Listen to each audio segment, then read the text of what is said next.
defenders, I think, is like.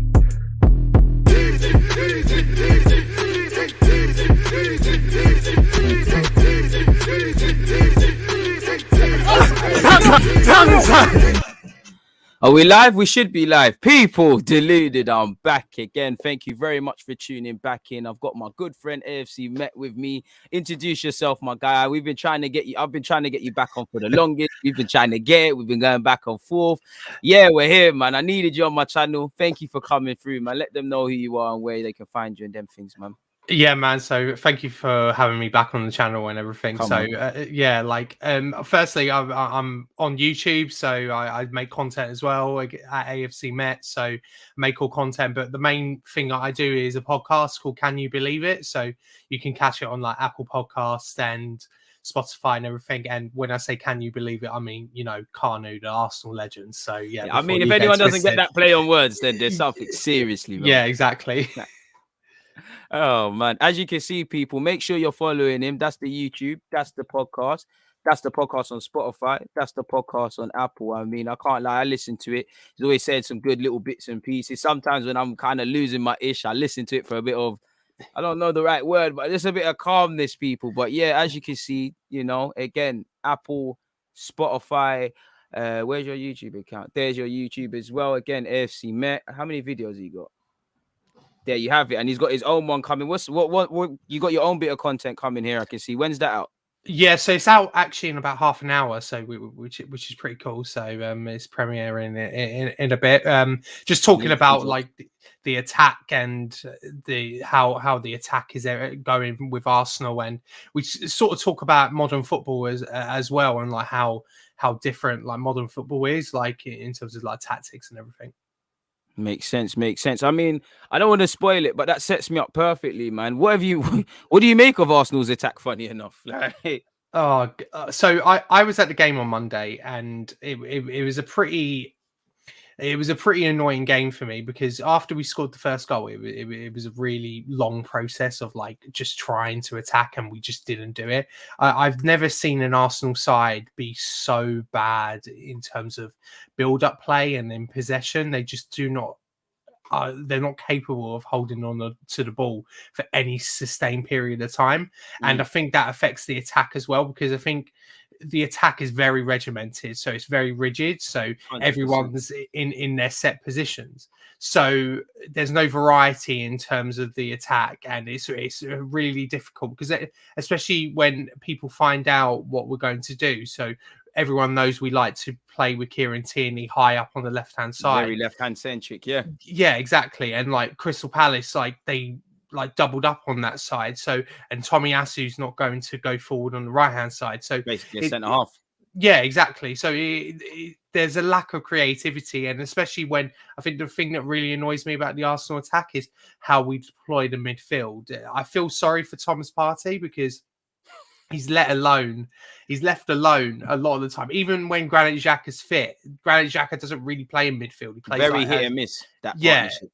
Yeah, exactly. And like he plays like this like left centre back role, which is very different to what like he would be used to. Like I would just rather like two midfielders actually in midfield and like a number 10, like clear roles in it in the middle of park.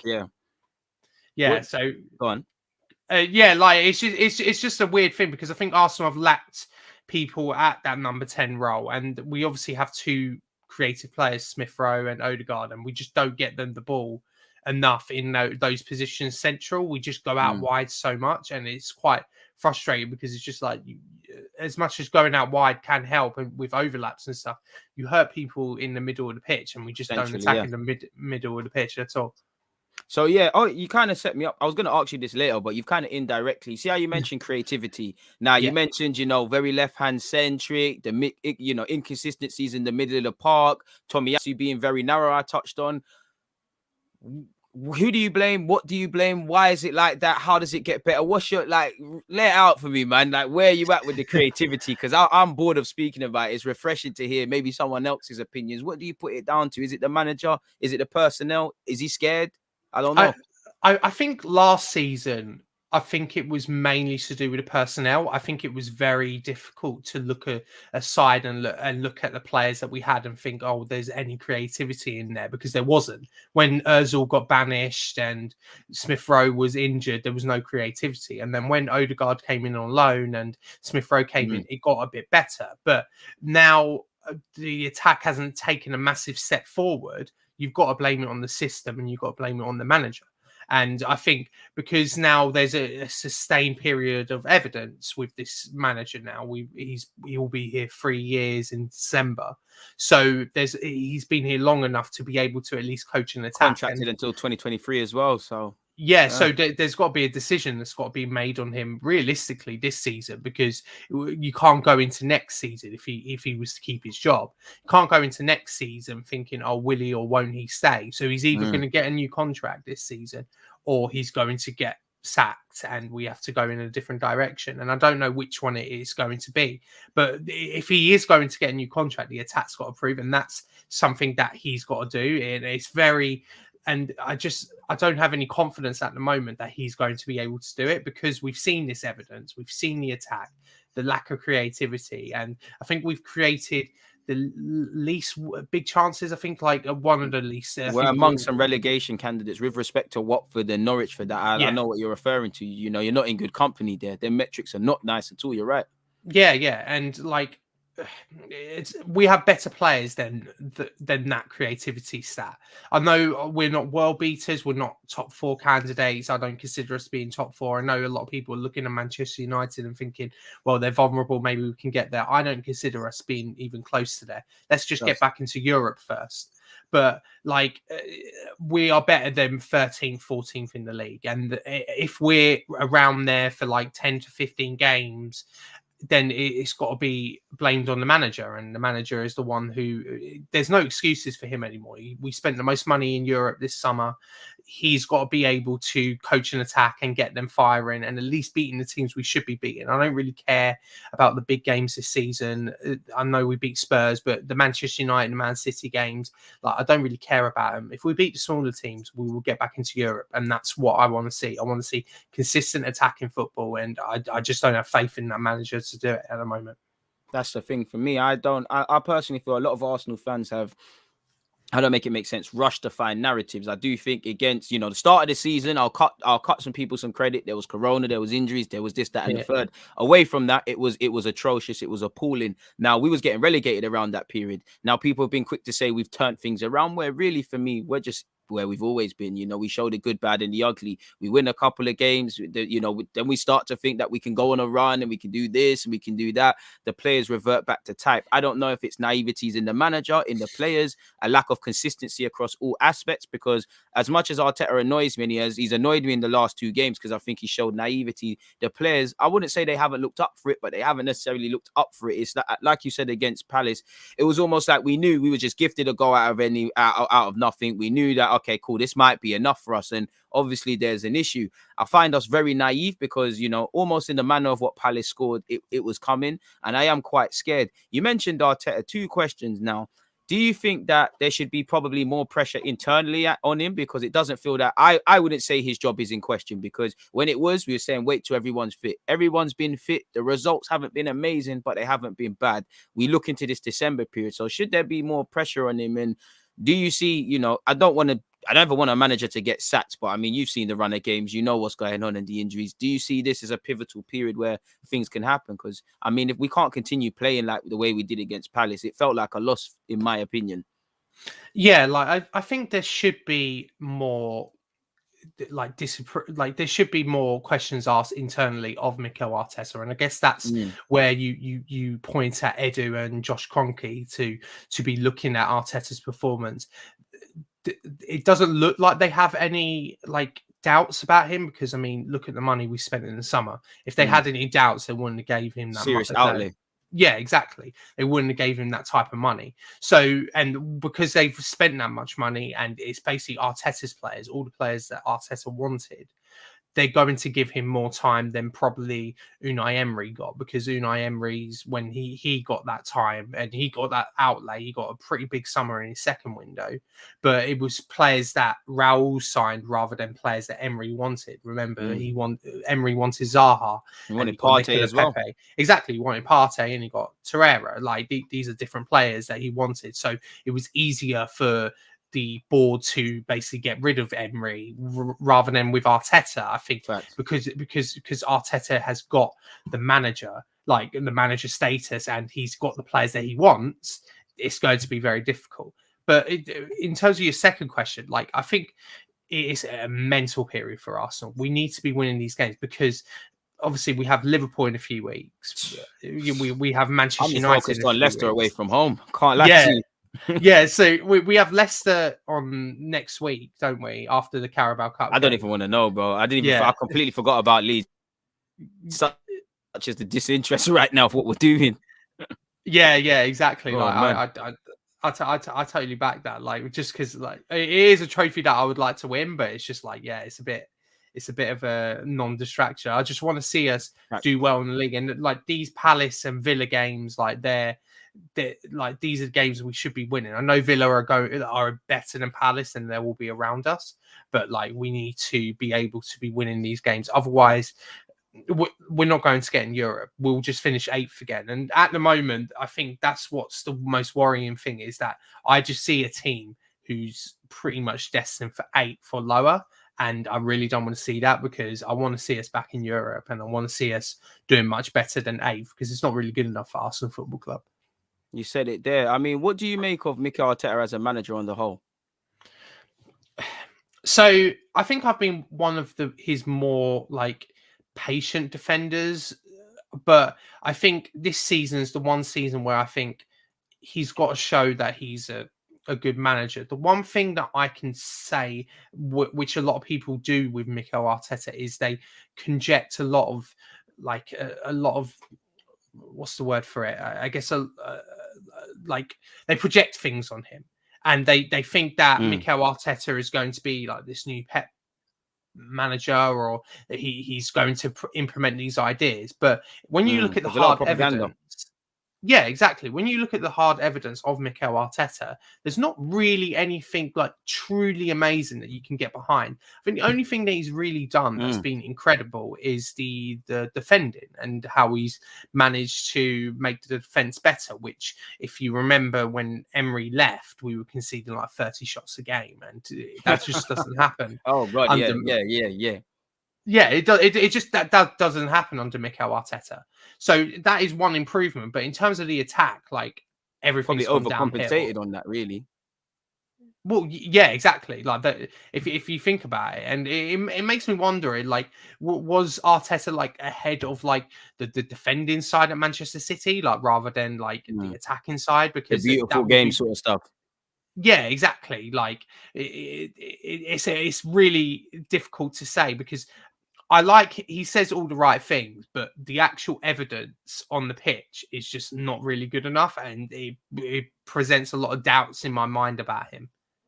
You said it there, man. And then, like, all right, cool. To be fair to him, like for me, like you said, I agree with everything you said. I think he overcompensates. I feel there's a lot of propaganda that this guy's going to be an amazing manager, and I don't know how good he's going to be. But my biggest problem is he going to be a good manager at Arsenal Football Club, or is it going to be elsewhere? And I think when there's no real emphasis on why he's doing certain things when they're going bad, this is the territory. What would you say is good for him then?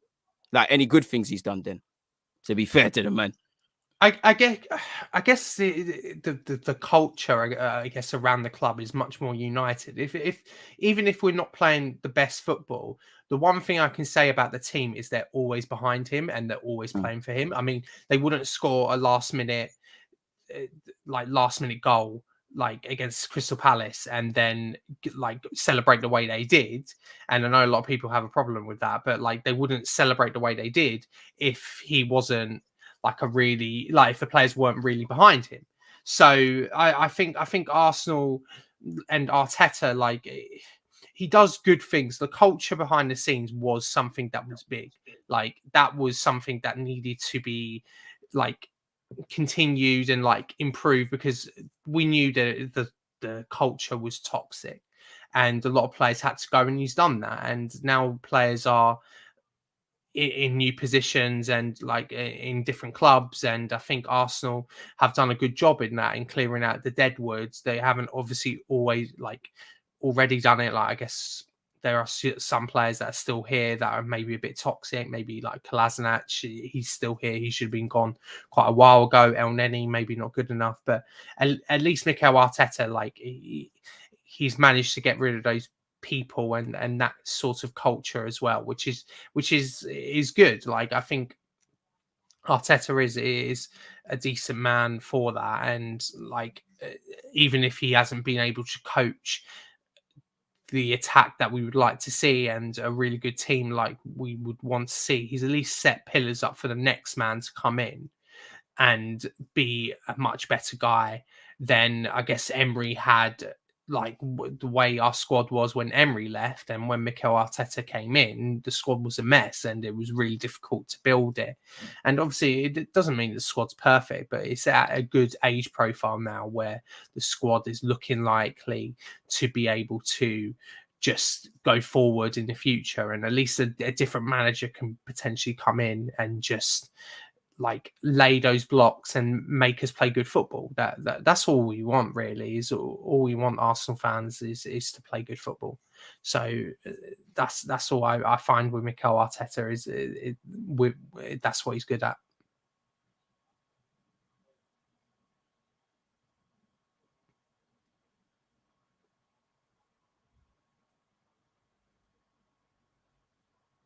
I guess another thing that Mikel Arteta is also good at is just, I guess, his relationship with some of the players as well. I think like Kieran Tierney and Bukayo Saka and Emile Smith-Rowe, they all talk really highly of him. And I know he didn't have the best relationship with someone like Mesut Ozil, but I think most of the players know what he's doing and respect him as a coach, which I really appreciate. Like, I think when players and when managers, like I guess Pep's talked about it for loads, like about Mikel Arteta and about how he's going to be a great coach. And obviously it's a bit annoying when you hear it after you lose 5-0 against Manchester City and you only have one shot a game. Like that's pretty difficult to listen to. But I think Arsenal, they can at least appreciate that the players respect him and other coaches respect him. And I think that's a bit of a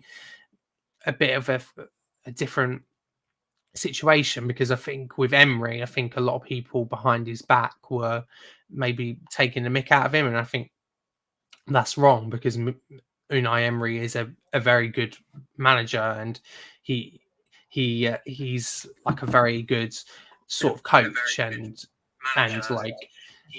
people just didn't respect him at all. Hey, welcome back. Hi, man. Thanks for holding it up for me. I don't know what the hell happened there. I mean, I'm a cool love for that, man. That was good improvisation. We need you at centre half, broski. I can't lie. I was listening to it. I was DMing you. I was thinking, please, just keep it running together. But you already knew what to do, man. And yeah, man, you hit the nail on the head. You hit all the bullet points. And just to reiterate what you said, because I was missing, that's the biggest problem for me. It's like, you look at Thomas Tuchel at Chelsea. You need to be a good manager for Chelsea. It doesn't matter that you won Champions League there. You need to show that you can still do things. Doesn't matter that you don't get to PSG without being good, but you need to do a bit more. And that's my biggest problem in that. Like we've seen with certain players, he's just going to use this as a platform to improve, do whatever, and then he will be a better manager elsewhere. Because I'll be honest, these things that he's gone through, rightly or wrongly, in hindsight, they should make you a better manager. The COVID stuff, the wage caps, the massive turnover, the pressure. It's like someone not being able to swim, in a paddling pool, jumping in the deepest end, in the strongest oceans or whatever, or in a crazy river. As you know, typically that's not going to end well. So that's that. Well, Arteta is one thing.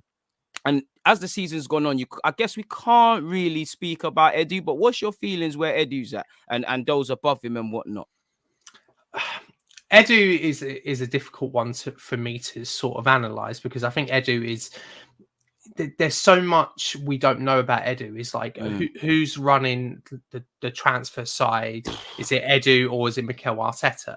Because I sort of before the summer, and I guess before the interview he gave after the transfer window, I think I thought their futures were linked, Mikel Arteta and Edu. So if Arteta went, Edu had to go as well. But it's sort of difficult now to analyse Edu because is he above Arteta? Like No, I Yeah. don't reckon. Sorry, I reckon Arteta's above him because it just feels like he's just got to relay his job, and it's not necessarily the wrong thing. But I'm of the thinking of like I look at Juventus model. You know, the technical director is clearly somewhat more important than the manager, unless you've got a Pep Guardiola or whatever. I think they will get rid of, just based on what I see as a fan. I think they get rid of Edu, before Arteta, purely because they might just sit there and go, these are not your players. But the reason I ask you that is because if it does go wrong, which again I'm happy that there looks like there's a spine. Who do you blame? Like, do you blame Edu for probably not vetoing things and telling Arteta, listen, these guys might not be good enough? Or do you blame Arteta because, you know, Edu, your job is just to get the players he wants. If he asks for Ramsdale, which he did,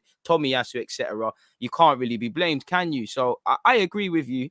But I just think it's Arteta or nothing. I think you look at Arteta, apparently him and Josh Kroenke have a good relationship. I mean, I'm not saying Arteta is anything sinister, but as a man, as a human, you know that if you're in a good privileged position, you know if there's going to be pressure on your job. And I think indirectly it doesn't. And that's the thing with me. I just would like to, I'm not naive. They might do.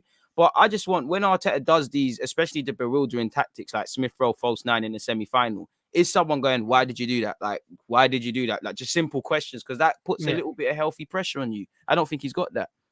Yeah, I think Arsenal do need to put some pressure on Mikel Arteta. I think we've sort of reverted back to what it was under Wenger. Wenger was the one man and at Arsenal, and he was the powerful man. Whereas I think at other clubs, I don't think that's the case. I think if Manchester United now sack Ole Gunnar Solskjaer, they have someone in place to be able to get a new manager in. Fact. And I think Arsenal, it looks like Edu is that, but I'm not 100% convinced by that. And I think, so that Mill Smith Rowe thing in the semi-final was pretty good. But I guess with Arteta, like I think if the summer was more Edu and saying, "Oh, we have to go younger," and Arsenal asks and Arteta asks Edu, "Oh, can you get me these players?" Then I think that's a good working strategy. But before, like, whose idea was about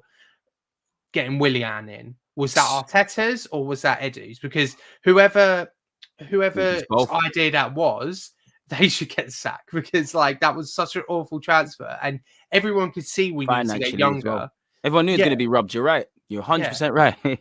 Yeah, everyone knew it was going to be rubbish, and we all knew we needed to get younger. And I'm happy we did this summer, but it wasted another summer last summer. I think more people would have gave patience to Mikel Arteta if he had the summer that he had this summer, last summer. Because and then he signed Thomas Partey this summer and all that, because then you're saying, okay, we've given Mikel Arteta time because we've signed these young players. Let's get some established players in. It's sort of like they worked backwards, and it's sort of points to look what we did last January, like versus that summer. Of course, we worked backwards. Yeah, exactly. Should have cut up all them contracts in the summer. Yeah, exactly. And it's not a very good way of working. It just makes it look like the Arsenal are not a very well-run club, which we all know. But it would be good to have some evidence that they are actually a good-run club. You're right, man. Obviously, Razzie said, which 3 positions do you think we need reinforcements in? So I think central midfield is the big one. Ding, ding, ding. Yeah, I think Thomas Partey is obviously quality. Granit Xhaka has his game's good, but he obviously has his dumb moments as well. 1 minute he's the Messiah, next minute he's the worst player on earth. I personally think if we're in a position where we miss Granit Xhaka, there's an issue there, isn't it? Even though we could have used him. Yeah, exactly. Like I think Granit Xhaka needs to be upgraded on, and then obviously you got Mohamed El Neni. He's not very good, and you got Sambi. I like the signing, but he's still very young and raw.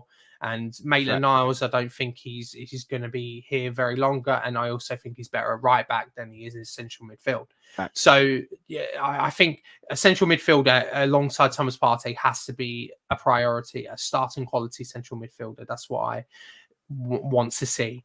And then I guess the other ones would be probably striker, because I think Aubameyang's obviously started the season pretty okay. I think he has the same amount of Premier League goals as Lukaku this season. Which What does that tell you?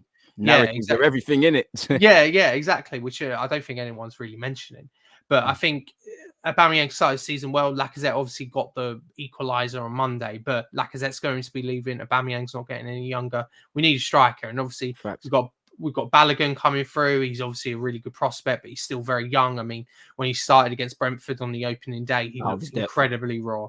And he needs a loan before he can really make a push in the first team. It's a shame we don't have Europa League football for him, because it would have been a perfect competition for him to develop. And then Martinelli, obviously, a lot of people say he can play up front. I'm not really convinced. I think he's more of a left winger personally. So I would sign a striker with real presence up there. And it's a real good platform for Arsenal to have. It is a central midfielder and a striker, but I don't want us to go too young like we did this summer. We've done the rebuild stage. That was good. We need to sign a bit more older, not too old. I'm not saying 30 plus, but maybe 25. Yeah, exactly. That sort of range. I agree. Yeah, like that sort of range is perfect. And then in the third position, I'd probably sign a winger, because I guess I'm not convinced by Pepe. I love Saka. Obviously, everyone loves Saka. Martinelli, he needs to prove that he's going to be a starting left winger. Obviously, Emile Smith-Rowe, he could play on the wing as well. And complicating it there as well. Yeah, but I would like a goal-scoring wise man as well. Obviously, it's very easy for me to say this, and because he's probably the best player in the world at the moment. But someone like Mo Salah, on our wing, would be fantastic. And to get goals and chip in with 10 goals. And I know Pepe did chip in with that amount of goals last season, but I just think he's too inconsistent for our team. And I think we need someone who's a bit more polished. That's the thing with Pepe. I think he's a bit of a misunderstood player. I think I have him in my squad because he's I call him a chaos player. He's not necessarily, I'm going to be fair to him, because I do think there's been times he's listened tactically, and I think he's getting a lot of unnecessary hate with the Crystal Palace one, but he's just way too frustrating for me. He's nothing beyond a squad player. So I do agree with a winger. I do agree with a striker. Clearly, the club had a mandate to maybe get a striker with the guys we was linked with in the market. Me personally, maybe a backup right back, because Tomiyasu, I think it's become clear he's a bit limited going forward. And no matter how much people try and shape it, you do need that ability to go forward. When you overcompensate by being narrow, you might see this as tactical decisions, but they're potential areas for other teams to exploit. So maybe if someone can offer a bit more attacking threat to what he can do, and obviously if he gets injured. But for me personally, the big one for the last 2 years has been midfield. As you said earlier, I think the same way you've gone out and found a similar guy to Partey and Lokonga, could you have got a sort of youngish Xhaka without the numerous things we don't like, and an upgrade? I think we needed 2 centre midfielders. And I personally think, as long as we don't know what Arsenal's midfield is about, we ain't got technicians, we're not mad defensive, we don't keep the ball well, we're not going to do anything. And, we spoke a lot about Arteta and Edu. They were both midfielders. So again, I have to say 2 things. Is it you either believe in these guys or whatever we're doing, and it's, you are deluded, or are you naive and you can't even see it happening? That's what scares me. One eye open to centre half, bit of an keeper without saying, but bit unpopular. I'd say centre half for me, purely because I feel on the face of it, Gabriel, Saliba to come back, Ben White, jury's still out. I'm happy with them. But similar to how you just spoke about the striker being 26, I would like someone a bit more experienced, a bit more rounded. Doesn't have to be the biggest of profiles. Just someone that, it's not the best example, but I would actually like someone that's like soccer artist, but actually good. And what I mean by that is he was probably, off the top of my head, Gabriel as well, a defender that really liked to defend. He was just extremely limited. And I feel we've got one in our squad in Marie. I don't know about you, but I've always known that this guy's not cut up to task. Fans used to say he's the best at the club and whatnot. On that, what do you make of Ben White as well? Ben White's a bit of a tricky one. I guess the Brentford game really scared me about him, because he got really dominated by Ivan Toney.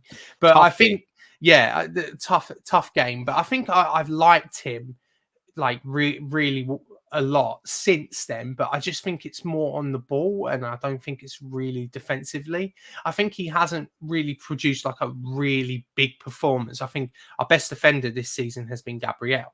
And he's produced the really monster performances. Mentality monster, he is. Yeah, exactly. I think the performance against Burnley, he was absolutely terrific. And I think that I like Gabriel, but Ben White still has a sort of thing to prove to me, and I guess prove to the fans as well. He's very good at bringing out the ball from the back. And modern day centre half without the defending, basically. Yeah, exactly. He sort of reminds me of Harry Maguire in terms of how he does that. Like, he pushes with the ball forward, like he dribbles forward. You say, like, as a fan in the stadium, you're shouting for him to get back, but when you're actually watching it on TV, like when you're watching it on TV, you're sort of saying, "Oh, well, this is good." Like, he's breaking lines, sort of thing. Like, he's taking an initiative. So I can see his qualities, but I guess I just still worry about him defensively. But I guess when you're a centre back at his age, it's a bit more like you will get that later down the line, hopefully, anyway. And that will happen with playing with players that you know. And I think the one thing that's been consistent about Arsenal this season, ever since we made the change against Norwich after the first international break, has been that back five and how they've played every game. So once you start building relationships, each player should improve and improve as a unit. And that's encouraging.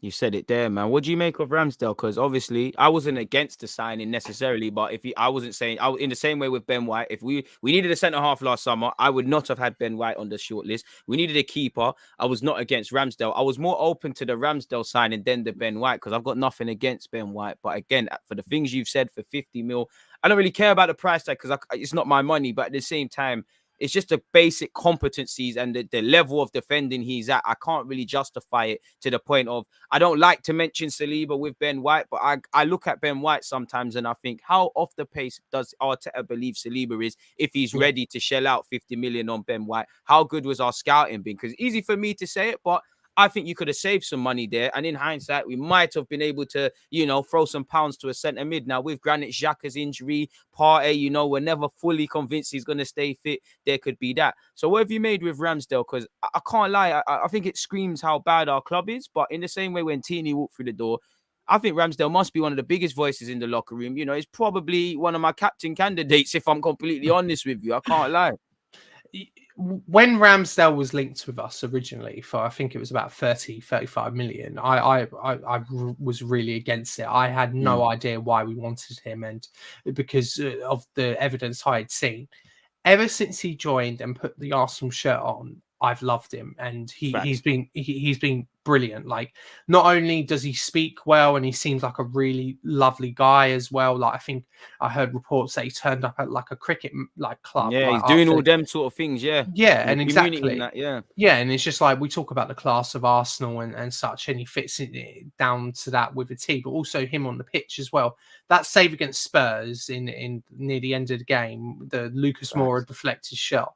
One of the best saves I've seen. It was an incredible save. I'd say in the first half as well, he made an important save. If you remember that game, just before we got the second, we started. Another thing we don't do is play well for full 90 minutes, but they started to kind of settle, and he made an important save. I think Son had a shot.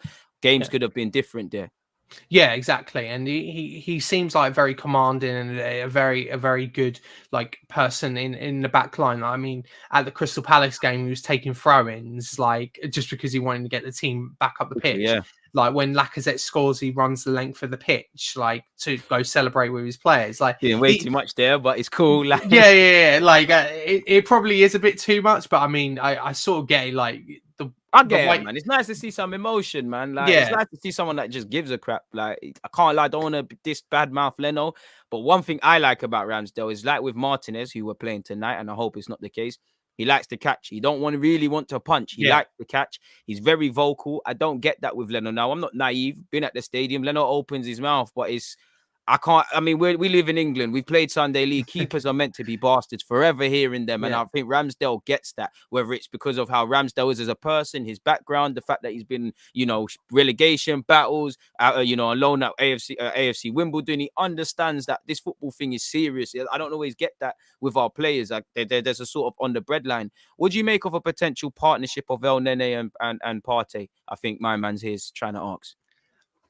I mean, it's a fine partnership, but it's not really that adventurous, and it's not really something that I want to see. I would rather see those minutes be given to Sambi Lokonga. I know it might cost us points, but I think in the long run, I think Sambi Lokonga might have a much better potential than El Neni ever had or ever will do. El Neni is a completely fine squad player, but I just don't think he's a player that Arsenal really need to be playing or giving significant minutes. Because I think his contract runs out next summer, El Neni. So I think I think that's just someone we should be moving on from. And he seems like a very nice guy in the squad and such. But it's just like in terms of an actual player, I don't really He's rate lacking him. in quality.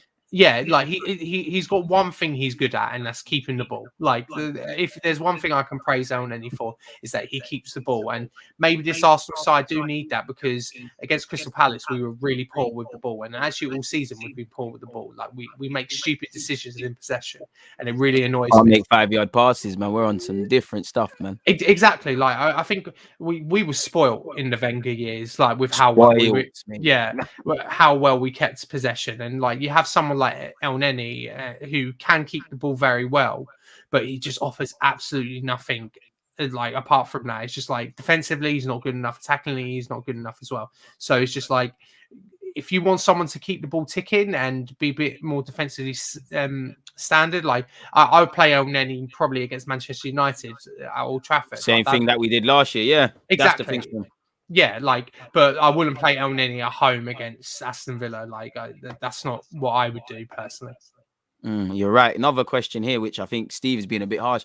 Pepe lost his position to an out-of-position teenager with the same fullbacks. Is it really the fullback's fault Pepe struggles? I don't think that's fair. You know, you got to remember Pepe started at the start of the season, just like with Martinelli and a couple of them. And I think, you know, that Spurs game was a tipping point, because if we're honest with yourselves, Pepe didn't deserve to be dropped after the Burnley game. And if you're honest with yourselves, you know, we were saying Lacazette, Pepe, these lot need to come into the North London derby. Saka and Smith Rowe and a lot of, even Aubameyang and a lot of people, and still now could have lost their place. Now, obviously, we had a uptake in performance. We played well. That's where Pepe's out, in my opinion. I mean, there's a lot of luxuries I can give Pepe. The relationships between the fullbacks not playing consistently, the team being a mess. I think every attacking player, whether you rate them or not at Arsenal, there's a bit of Arteta tax we need to give them, because there's not a mandate to go forward. That being said, you know, I think Pepe's back overall play has improved, like to the factor he's defending. That being said, he doesn't offer, his output is probably better than people give him credit for, but it doesn't give you the all-rounderness of Saka.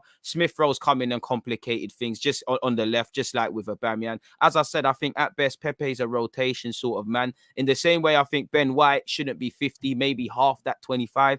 Pepe's a 30 million, 25 million pound player. We shouldn't have been in the position we're at, but we're at where we're at with him, really and truly. So I just think he's got to be patient with it, really. So I'd say that's a bit harsh. And even really, if we're honest, Saka needs a bit more from the fullbacks as well. We need a bit more from our fullbacks. Like, what do you make of Kieran Tierney's form? You know, I'm still Tierney FC, still the best in the league, the flying Scotsman and that. But I don't know what's happened now. I don't know what's going on. He's not playing appalling, but it's like, Tierney, you're not really there anymore.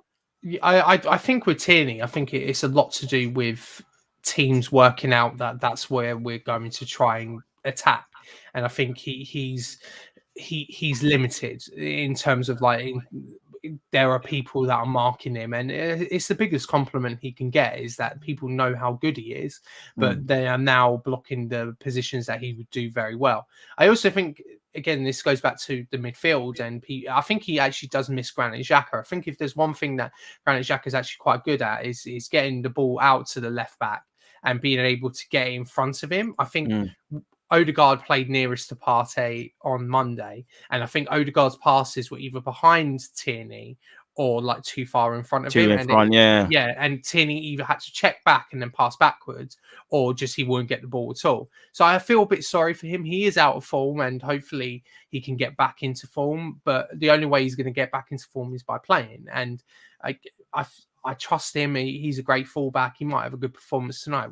And people will say, "Oh, what a great fullback he is!" Again, he's one of the best players we've got in our squad, and like we need to back him. And he's had a poor start to the season, but again, he came back off the Euros as well. He didn't really have too much of a break. He came back early. Bit of a hangover for all the Euros players, if I'm honest. If we're honest with ourselves, yeah, exactly.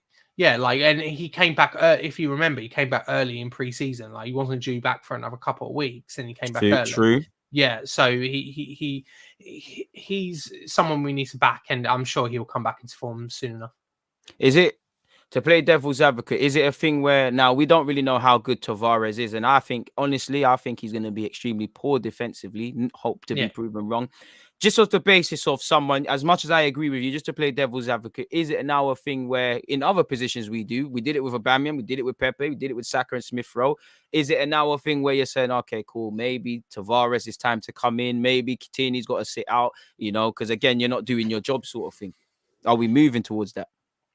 I guess if there was another month of bad performances by Tierney, potentially I would start Tavares, but I think Tavares hasn't really produced an incredible performance. I know he hasn't played that much, but he hasn't produced like a really good performance. Hasn't pulled up any trees, yeah. Yeah, exactly. Like I think he was very good against Wimbledon, and he was one of our best players, but it was more going forward. And I think you talked about Pepe being chaotic. I think Tavares is very chaotic as well. Like, but you think I said defensively? He looks like someone just fly forward, be a madman. Defensively, woof, I don't know. Like, I to be honest, sometimes that could be good, and sometimes we need that in the attacking third. But I just think in terms of like defensively and pushing back, I think Tierney is the better quality, and I think it would have to take a real downturn in form. And I know Tierney's not been in best form, but he's not been like atrocious.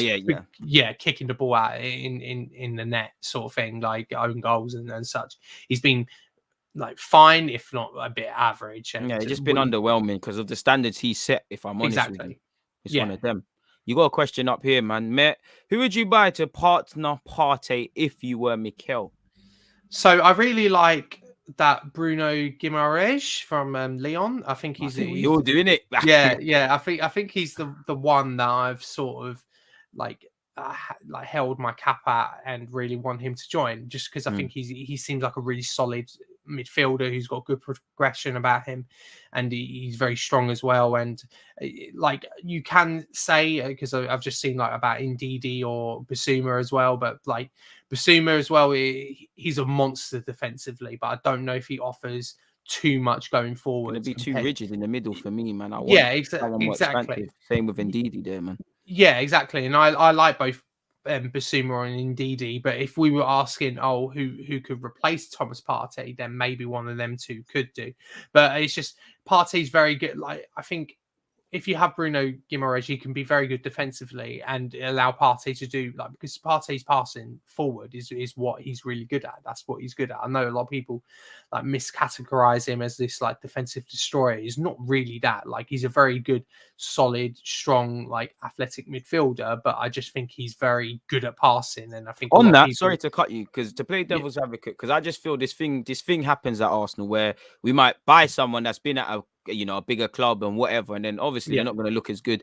I feel the lines start to get blurred. Like Partey, depending on what Arsenal fan you speak to, he's a different sort of player, and I just feel we make out he can do everything, but it's like I want to see you do your job first. And again, I think the midfield is still a bit open, so you won't see that. But what is actually your opinions on Thomas Partey away from him obviously being a good footballer? Would you say the jury's still out on him? Where are you at with him?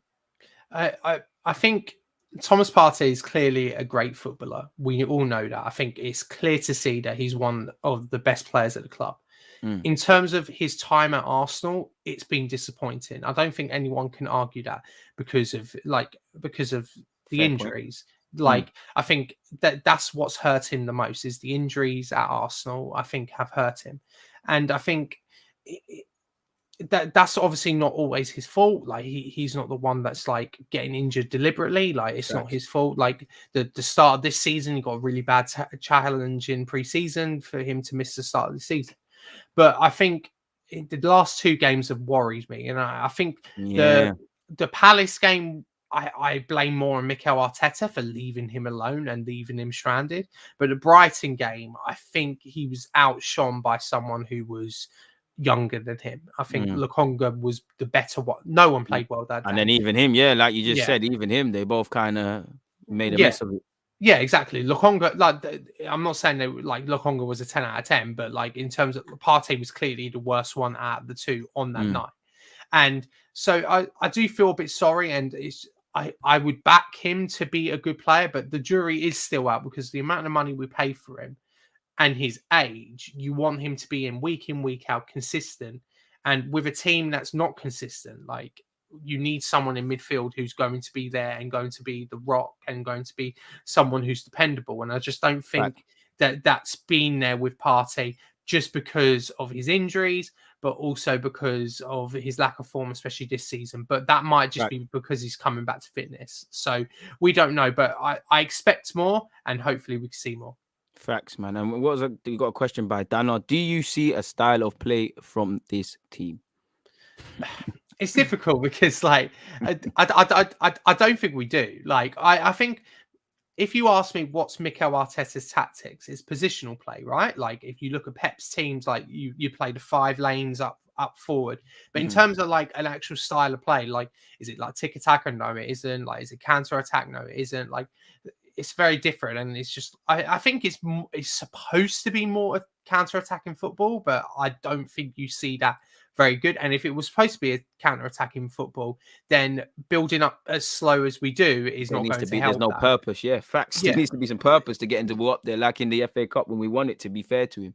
Yeah, exactly. And it's just like I understand he's a very good tactical coach, Mikel Arteta, in terms of setting up against opposition. Yeah, he can plan for days. I'll give him that. Yeah, exactly. Like, he can plan for days, but you sort of want someone who's near him to say, okay, right, you plan for days, but all these attacking players, we need to get them in the system that benefits them and benefits us as a team. And when the spanner's in the works, be adaptable for me. Well, yeah, exactly. And it's just like, and I guess this is the problem with modern football for me in general, is apart from Manchester United, who I don't think they have any tactics, they're just vibes most of the time. Like, I think with most teams now in modern football, they're so tactically rigid, so structured, and it's rigid. It's kind of boring, really. And exactly. It's just like, I miss that. Like, I guess this is more nostalgia speaking, but I miss that free flowing, like, football, like, it's the sort of thing like that you used to see. And it's just like you see positions like players pop up in different positions. Now it's just.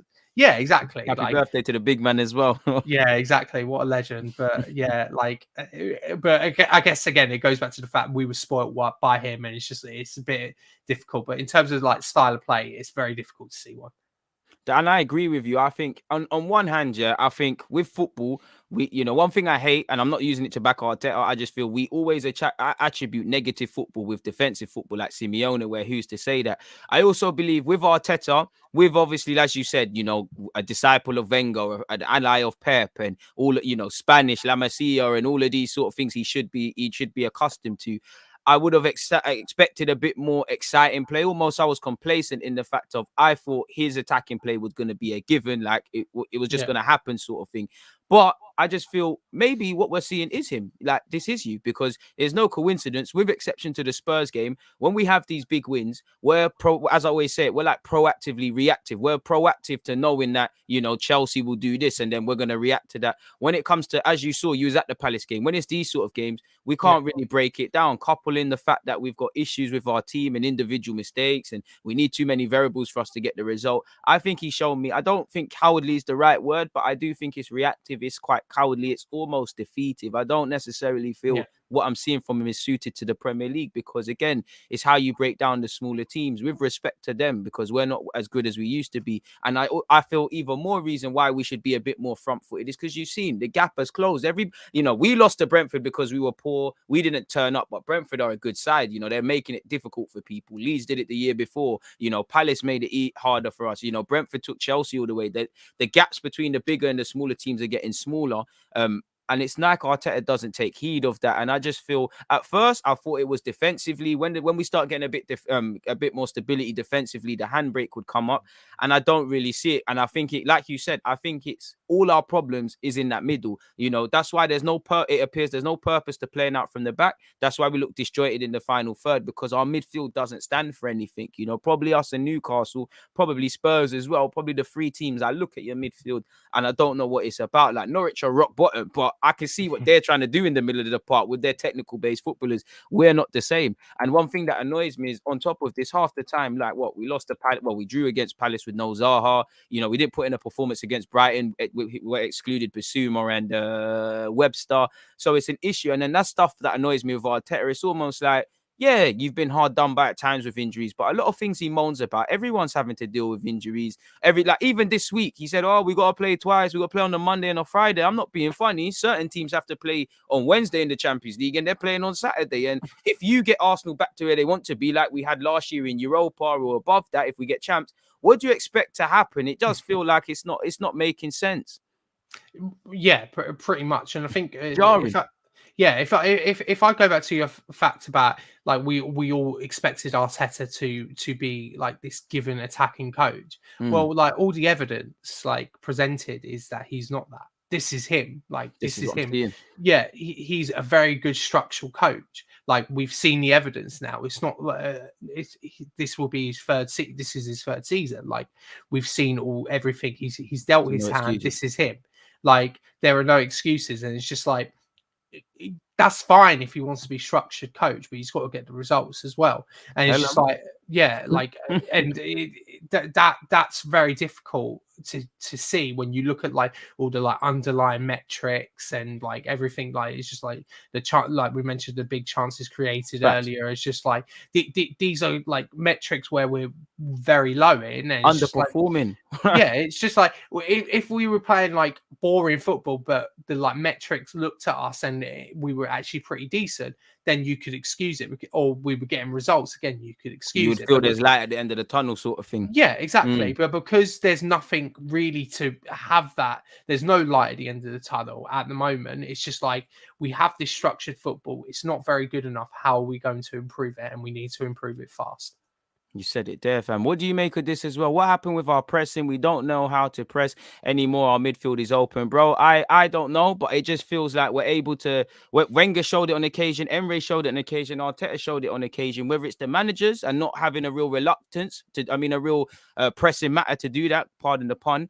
I just feel we just have bad habits, and we're not as dedicated to our craft, because again the level of cheap mistakes for me, it's Arteta's team, so Arteta has to be accountable for it. But across the games we've played in these 8 games, certain players that do make mistakes all the time have made the same mistakes, and then it's been others. So fundamentally, making mistakes at this point, it becomes a choice. We're choosing not to have respect for the defensive arts of the game, for the hard yards, and I think our players are just not as smart. I don't think it's a youth thing. I don't think there's any common sense. I see our players were 1-0 up against Palace, and there's not long to go really, and for the first half, and we're still pouring forward. We're not killing off the game. Aubameyang's pressing by himself. I know he's the captain, but someone either has to say stop pressing, whether it's Arteta or the players, hold your shape, or we're going to press together, because as you know, mate, it's pointless pressing on your ones. You're not going to get anywhere.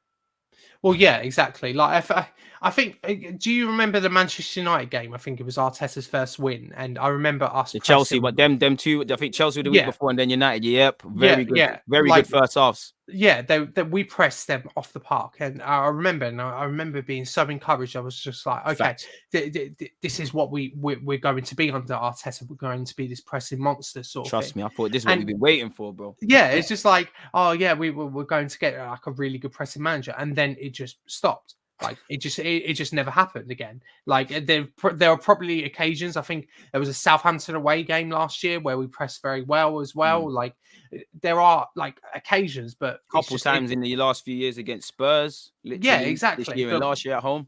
Yeah, but we just don't do it. Like, and the one thing you can say about like if a team lacks creativity and they don't have creative players, the one thing that you could do to make sure that you don't get affected by not having creative players is by pressing high up and winning the ball back high up. Because then if you like get turnovers higher up the pitch, you have more space to create and you have more of a chance to be able to score goals because you're pressing higher up the pitch. Now, obviously, that does mean that you're probably a bit more exposed defensively, but at least you'll be able to score goals, and not everyone's going to be able to exploit those defensive shapes and be able to pass out from the press. Yes, maybe the bigger teams, you don't press against them, but I think a bit of common sense, yeah. Yeah, but I think every home game against a team that we should be winning, it should be something we're looking at. We just don't press. I think we're one of the worst pressers in the league. We're down there with like Norwich and bro, like some shit. This is it, bro. Yeah, this is it, fam.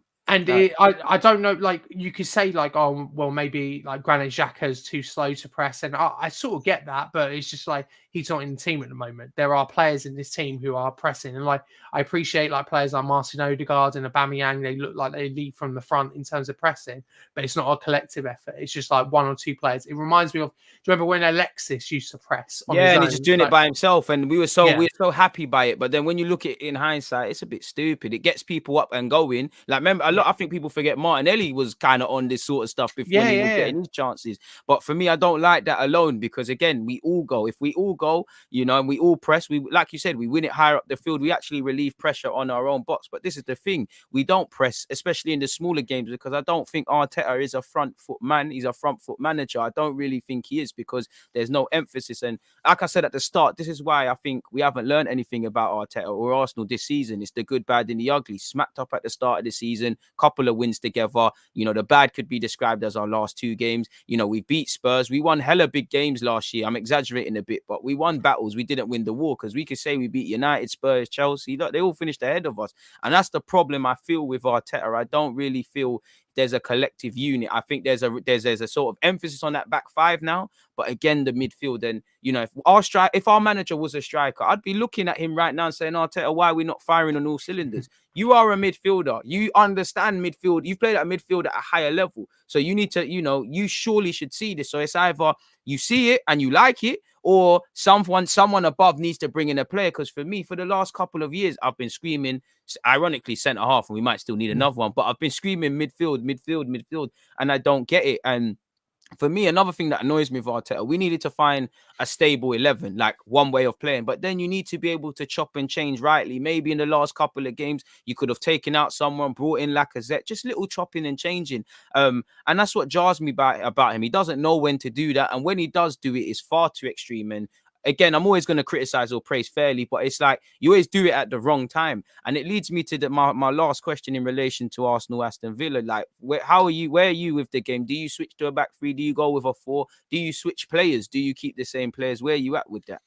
So in terms of the formation, I would go for 4-2-3-1. I know we played 4-3-3 against Palace, but I would play the 4-2-3-1. I'm not really. I guess I've got like really bad memories of Arsenal in terms of like playing a back three. I know we won the FA Cup with the back three, but it's just like after that, like the start of last season, we were very bad in the back three. There's been some tough moments with that formation as well. Yeah, and I also think if you put an extra defender on the pitch, like for a team who are not very good creatively, and I know it doesn't really matter, it's just like I don't understand why you put an extra defender on the pitch when you could just like have 5 attackers basically up front. In terms of actual personnel, I think Lacazette has to come in. He's earned his place. Like it's tough on Aubameyang, and I think part of me thinks he might play him on the left wing, and I think see that. I'm not a fan of it, but I can't lie to you. It unbalances our team. But just based on the pressing thing, because we're talking about it, and yesterday, just for this game, I think I do it, you know. I think I do it. I'm not happy with it. But that's part of why I want to switch to a 3, so they're kind of pressing together. Or you could go with Martinelli. But yeah, man, I just think we need to lead from the front, man, because they've got some nervy centre halves. You know, the midfield battle, Douglas, Luiz, Buendia, McGinn. We need to just solidify it. And you made a great point about our centre half, about 3 at the back. I just feel when you as a manager appear to not want to go forward, then it's not going to look like that. You look, obviously, Man City are completely different, bro. But the mandate is always going to go forward. I don't think that's going to be us. So it's crazy, man. Yeah, like I think like the 3 at the back is a formation that I would like to see us play with like in a different team, like against Man City or against Chelsea or something. Like you match up in those games. The Chelsea game earlier in the season, we should have played a back 3 against them because we would have matched up. Yeah, exactly. And whereas you have Marie, like again, I was in the ground that day. He would have seen it. Yeah, like I was in the ground that day and just seeing Mari get absolutely bullied by Lukaku, and it's just like you should have gone into a back 3 that day. It's like we could all see it. Like. Yeah, exactly. Like it was pretty obvious. If I could see it, then surely Mikel Arteta could see it. So mate, don't speak too soon. yeah. But no, like in terms of personnel, I think the back 5 picks itself. Partey should play with Lokonga. That's who should play. I don't think we should play the 4-3-3. And then I guess the front four, Saka looks like he might make it. I don't know if I would risk him, but then again, Pepe's been so off recently that I don't know. Yeah, so it's a bit of a difficult one. Martinelli looks good when he came on, and I want to see him in the side more. So that left wing is a bit open. Do you drop Odegaard as well? Because again, the last 2 games, I think you do. I think obviously if he starts today, makes himself a hero. And I'm actually a fan of him and Smith Rowe in the team. But as I said, there's 38 games. You can't always do the same thing. I just feel in the last, even though Smith Rowe should have had better decision making in the last 2 games, I think he's done just a bit more than Odegaard. And I think, you know, as much as I like Odegaard, again, you just ain't done the business. Lokonga, it makes no sense because Lokonga's been shaky in the last 2 appearances. But I just feel him and Partey, or El Nene and Partey, you just go with a 10, and then you go with real wide areas, go and put some pressure on Aston Villa. Like you said, Lacazette leading from the front. Actually, I need Lacazette to drop into midfield because I'm very scared of Aston Villa's 3 in midfield. I think Douglas Costa is a defensive sort of guy, but his passing metrics, he ain't got too many assists, if any. But in terms of progressive passes and stuff, he's actually key to Aston Villa. Then you got the late runners of McGinn. Buendia ain't really, I know he hasn't really done much in the Prem because we haven't been slated for not buying him, but he could start that today. And that's something that scares me with Maddison going into the Leicester game probably next week, innit? So, yeah, what's your 11? So I would go Ramsdale in goal, and then obviously Tomiyasu, White, Gabriel, Tierney. And then the partnership is in midfield, Partey and Lokonga. And then the front four, I'm going to assume Saka's okay. So Saka on the right, Smith Rowe at 10. So I'm dropping Odegaard. I play Martinelli on the left and Lacazette up front. Ooh. So I know I'm dropping Aubameyang, but I just really don't like him on the left. And I know it sort of worked, but Aubameyang played really, really close to Lacazette, and it was almost like a 4-4-2 on Monday.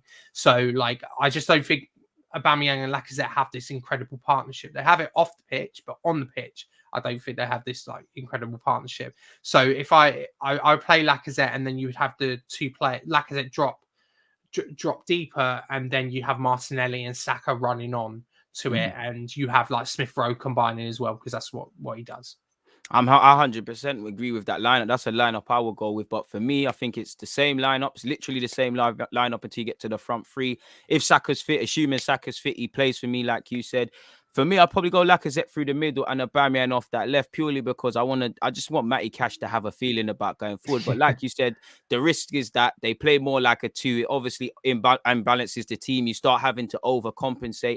But I feel with Tierney providing that sort of width, Tomiyasu tucking in, hopefully Smith Rowe making it a flat midfield 3 out of possession and getting in the pockets, we might have something about us. I'm not really a fan of Aubameyang on the left. I'm not really against it, but just based on the mentality of that Palace game, I just feel we need intensity. We need a bit of fire. So Lacazette starts for me. I was going to, prior to the game against Palace, I said, if Aubameyang don't put in a performance, not necessarily score, but if he don't put in a performance, I would drop him for the game we're talking about. And I feel without the goal, he still played well. So again, I have to be true to my principles. He goes on the left for me. If, again, it's one that gets nipped in the bud. If it's not working at halftime, Aubameyang or Lacazette or 60 minutes max, we need to wrap it up, man. Last question, score predictions. I'm going with 2-1. I've said it in all my live streams today. Scummy Arsenal 2-1, nervous, all that sort of stuff. I think it's going to be 3-2. So I think it will be quite an entertaining game, but I think we might actually get the 3 points. I've always got to back Arsenal to win, so I think it would just be a nervy one. Facts, man. And then obviously, last question. What do you think a win could do for us? Because obviously we haven't been appalling. Our playing has been poor, but it ain't been appalling. Out of a possible 6 points, we've got 2. We've dropped 4 points. What does a win do for us, if anything? Could it spark a run? Could it, what could it do? Would you believe in that? Well, I guess a win would at least keep up our little momentum that we've had. Obviously, we haven't lost since the Manchester City game, and obviously I've probably jinxed us now into losing tonight. It's amazing to think that, I can't cap. Yeah, exactly. Like when you think about it, not losing since the Man City game is pretty incredible thing. But it would mean a lot. Like we would have a lot of momentum, and Arsenal would be able to go into the Leicester game with some confidence as well. And that's all we need, really. I know we have the Carabao Cup game, but they're sort of like standalone games. At least it would take us into the next Premier League game in very good condition. Like you said, man, it will take us to the next Premier League game in good condition. People, obviously, it's been a pleasure having Met here. Obviously, you can tell he knows what he's talking about. He's just premiered something that's dropped. Go show the guys some love, subscribe, do all of that sort of stuff. I've dropped the podcast links as well for Can You Believe It? So, yeah, go and follow him on Apple Music, Spotify, YouTube. Let me get your Twitter as well. You go on your Twitter because, yeah, people are there. Go and support him on Twitter, people. Again, I know the light doesn't really get shone on certain Arsenal fans if you're not a certain sort of way and whatnot, but it is what it is where that's concerned. So yeah, go and hit him up here, people. Again, as you lot can see, Arsenal fan podcast host of Can You Believe It? Episodes every week on YouTube, and the rest of it. He's a South Londoner where Arsenal originally are from. And how can you hate on that smile at the Emirates, people? Come on, man. Show the guys some love, man. You going today?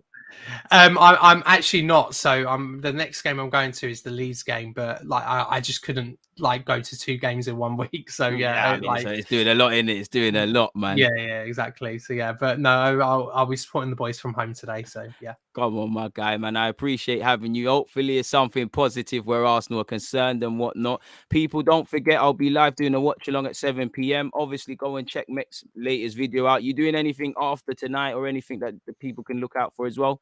Yeah, so we're doing a podcast tomorrow. So we're recording a podcast tomorrow to come out with a review of this game. So you can check that out, and then there'll be videos in the week next week corresponding to that, and then there will be a preview one. So we try and do a review of every game and a preview of every game. So you can check them out before the games. We usually try and upload it 1 or 2 days before and 1 or 2 days after. Right, there you have it, people. So I expect him to get some new followers and new fans. As you know, he knows what he's talking about. Please make sure you're hitting the like button. You know, it's been a pleasure having you, Met. It's been a pleasure listening to you guys as well. But for now, we're out. Enjoy what's left of your Friday, and we'll buck up again, folks. There's always just that active red light defending. I think it's like